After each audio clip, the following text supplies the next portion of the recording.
Hello student, today our topic is business enterprises.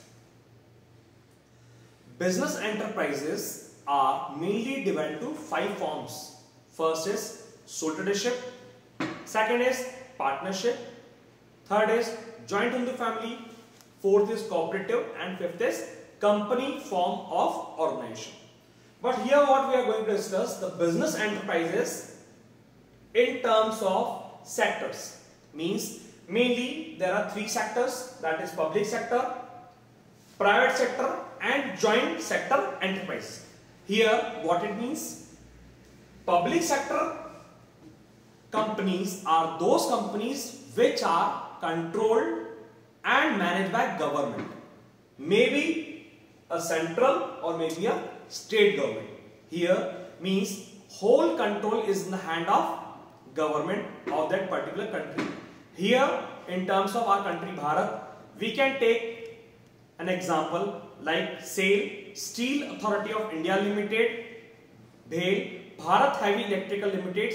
These are the companies which are run and organized by public sector company, means run by central government, okay, where the whole control is in the hand of government.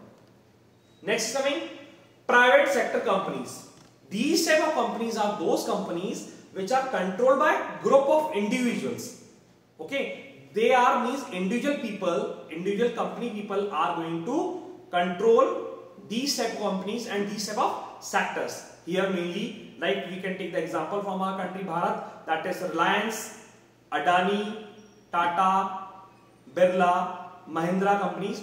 These are the companies which are run by individuals or group of individuals, and controls are in the hand of an individual or private players. Next is coming joint sector enterprises. Means from the name itself it is coming over there. Here we can find that the public sector companies, private sector companies, and sometime what happen, we are doing the joint venture with the other companies which are doing the work in other sectors. So here what we had studied over here, these type of sectors, joint sectors companies or joint sector enterprises, mainly they are doing the work with the partnership, or either in other words we are saying the partnership in between all these, and they are working together for the attainment of particular objectives as a part of a business enterprise. So here what we had studied today, business enterprises are mainly differentiated into 3 parts. That 3 parts include first is business sectors, or we can say public sectors. In public sector business what we are having, the companies are run and controlled by government, private sector which are run by an individual entity, and joint sector enterprises where the work has been done jointly for attainment of organizational